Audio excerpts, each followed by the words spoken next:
Okay, joining us now, Tony Perkins, president of the Family Research Council, to talk about this. Tony, welcome.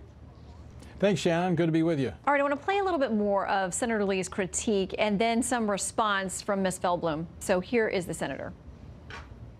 Ms. Feldblum has written that she sees a conflict between religious belief and LGBT liberty as, quote, a zero-sum game, where, quote, a gain for one side necessarily entails a corresponding loss for the other side, close quote. I see no reason why that should be the case, and I think that's fundamentally incompatible with our nation's long tradition of pluralism and religious freedom. Okay, so Tony, here is her response in part. She says it's an out-of-context quote that suggests, I believe there is a zero-sum game between religious liberty and LGBT rights, and that LGBT rights must always prevail no matter what. That is not my position and never has been.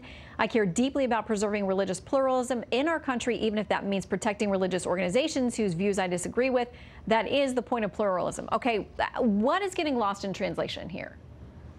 Well, I think we got to put it in context first. And I know Kai Feldblum. She actually spoke at the Family Research Council. I invited her one time to come and speak on a panel, and she made comments reflecting this coming collision between religious freedom and sexual liberty. And she then suggested that she saw that religious liberty would lose. But she is also the architect of the Employment Non-Discrimination Act, which Congress has repeatedly refused to pass. Now, this is literally sacrificing our vibrant First Amendment on the altar of sexual libertinism, and she was unable to get that through Congress. So Barack Obama appointed her to the EEOC. Couldn't actually get her through the Senate when Harry Reid was the majority leader, so he did a recess appointment. She was subsequently, after Harry Reid changed the rules where only a majority were needed for presidential nominees. So she's been controversial even to her own party. She has taken positions that are 180 degrees from the Trump administration when it comes to religious freedom.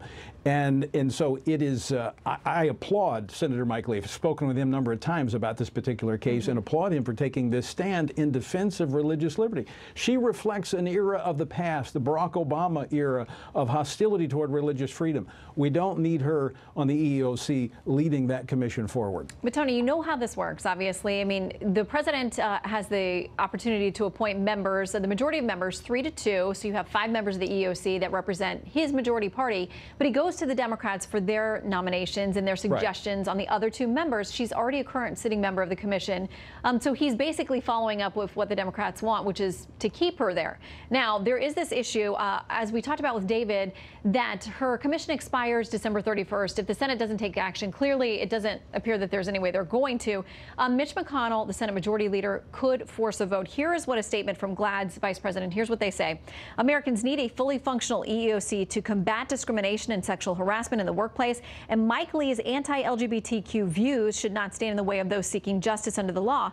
Majority Leader Mitch McConnell should abide by set precedent and immediately hold a full Senate vote on the EEOC nominees where fair-minded voices will prevail. Do you think McConnell's going to do that? No, I don't. I don't think he should. First off, you have to look at what the advantage she has as a returning member of the commission. I serve on the federal commission, and I know those existing members kind of influence the new members. But you have to consider the EEOC is actually lined up in federal court against the Trump administration's own Department of Justice on the redefinition of terms such as sexual discrimination and what sex means, where this is furthering the lawlessness of the Obama administration, where they unilaterally changed the terms of the 1964 anti-discrimination law, civil rights law, and the 1974 Title VII as it pertains to employment. They have just unilaterally redefined those terms. She's doing that by bureaucratic fiat. So I think Mitch McConnell would be wrong to move forward with this. I think Mike Lee is taking the right position. I don't think the president really is pushing this. I think you're right. It was giving the Democrats, somebody in the White House said, let's just give them what they want. Chuck Schumer wanted her. I think she needs to be off the commission.